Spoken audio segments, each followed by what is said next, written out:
Você sai de uma conversa e sente aquele peso estranho, como se algo ali tivesse passado do limite. Você percebe, mas não faz nada. Continua respondendo, continua voltando, continua ficando, e no fundo, você já sabe, isso não deveria continuar.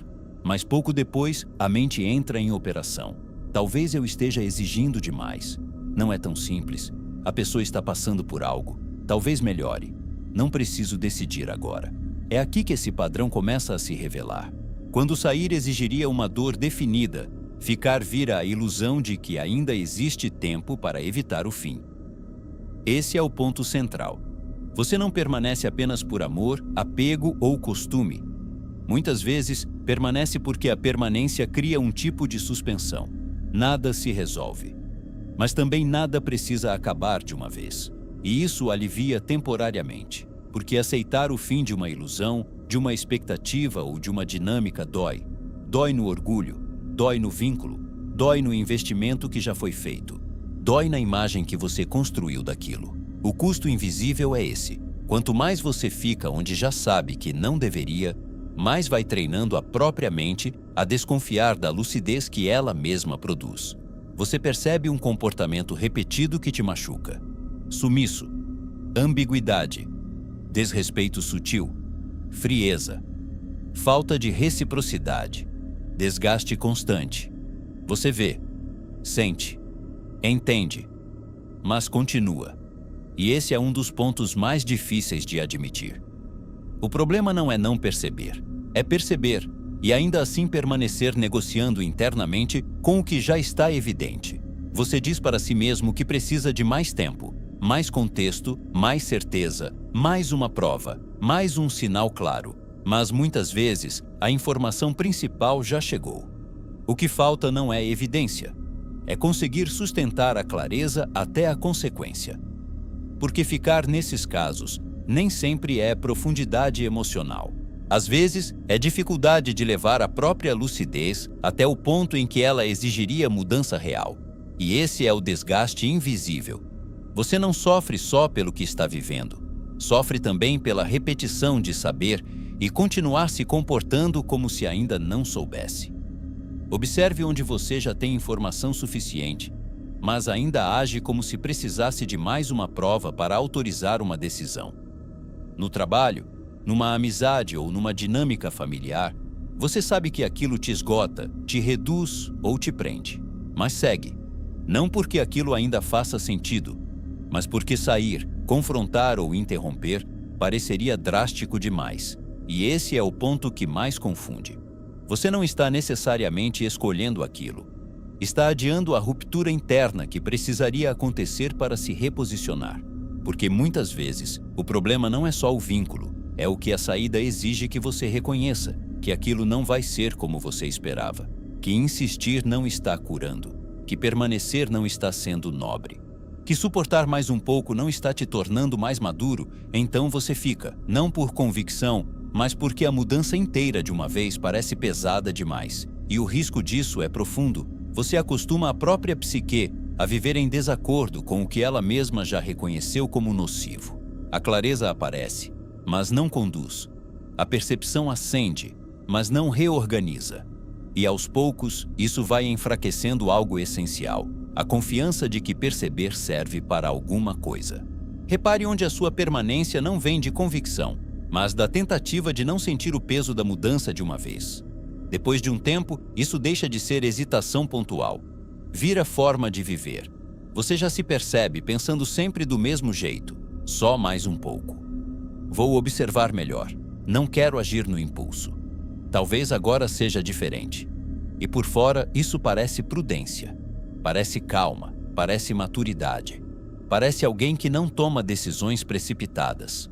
Mas muitas vezes o que está acontecendo é outra coisa. Você está usando a linguagem da prudência para continuar adiando a ação que a sua lucidez já pediu. Esse é o ponto mais delicado. Quando você aprende a desconfiar da própria percepção toda vez que ela exige ruptura, a permanência começa a aparecer sensatez, mesmo quando já virou desgaste crônico. Então você chama de calma o que às vezes é medo. Chama de maturidade o que às vezes é adiamento.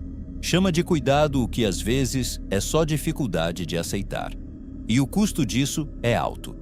Porque aos poucos você vai se acostumando a permanecer não onde existe verdade, mas onde ainda dá para empurrar a verdade mais um pouco. Hoje, note em que situação você está chamando de calma ou maturidade o adiamento de uma verdade que já está clara. Você não fica só porque ainda ama, ainda acredita ou ainda espera. Muitas vezes, você fica porque sair exigiria viver um luto que continuar permite adiar. E esse adiamento parece menos doloroso no começo, mas vai te corroendo aos poucos.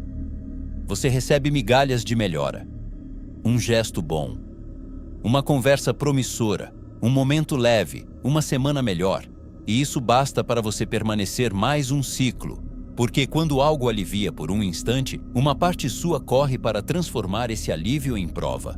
Prova de que ainda pode dar certo, prova de que talvez não seja hora de sair, prova de que a sua percepção anterior talvez tenha sido exagerada. Mas é aqui que mora um dos enganos mais dolorosos. Esses pequenos respiros não necessariamente mostram transformação. Muitas vezes, só alimentam a parte sua que precisa acreditar que ainda não é hora de aceitar o que está acontecendo. E isso não aparece só em grandes dramas.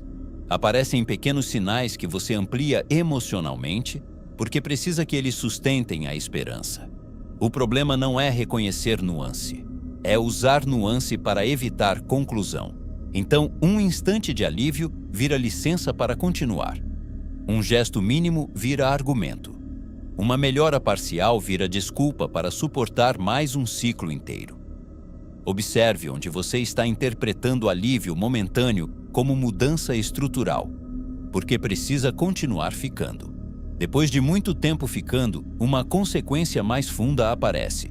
Você começa a se sentir mais confuso, mais cansado, mais inseguro sobre o que sente, como se já não soubesse confiar em si mesmo. E isso acontece porque permanecer onde a sua lucidez já acendeu um alerta te divide por dentro. Uma parte sua vê, a outra parte te obriga a ficar. E essa fratura vai se acumulando. Esse é um dos custos mais silenciosos de permanecer demais. O problema já não está só no vínculo, no ambiente ou na dinâmica. Está no efeito que isso produz sobre a sua confiança básica em si. Porque toda vez que você entende, mas não se reposiciona, alguma coisa em você aprende que perceber não basta, que sentir não guia, que reconhecer não muda nada. E aos poucos, isso desorganiza o seu discernimento. Você já não sabe se está confuso porque a situação é realmente complexa ou porque repetiu tantas vezes o gesto de se abandonar depois de entender que agora ficou difícil confiar no que vê. Esse é o ponto duro. A permanência prolongada em algo que você já sabe que não deveria sustentar não destrói só o vínculo. Pode destruir a confiança na sua própria capacidade de discernimento. Repare onde o seu desgaste atual vem não apenas do que está vivendo, mas da repetição de se abandonar depois de entender. Dessa vez, em vez de buscar mais um sinal, mais uma justificativa ou mais uma rodada de espera, você para e nomeia com clareza: eu já sei o suficiente. Isso me custa mais do que me sustenta. Continuar não é neutralidade.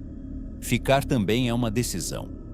Esse gesto parece simples, mas reorganiza tudo, porque você deixa de tratar permanência como ausência de escolha e começa a vê-la como uma ação com preço real. É aqui que alguma força volta. Não porque você saiu de imediato, não porque virou duro, não porque cortou tudo de forma teatral, mas porque parou de usar a espera como disfarce, parou de fingir que ainda não sabe, parou de pedir mais provas para uma verdade que já está madura por dentro. O que devolve integridade não é brutalidade, é a capacidade de sustentar a verdade percebida, até a consequência que ela pede.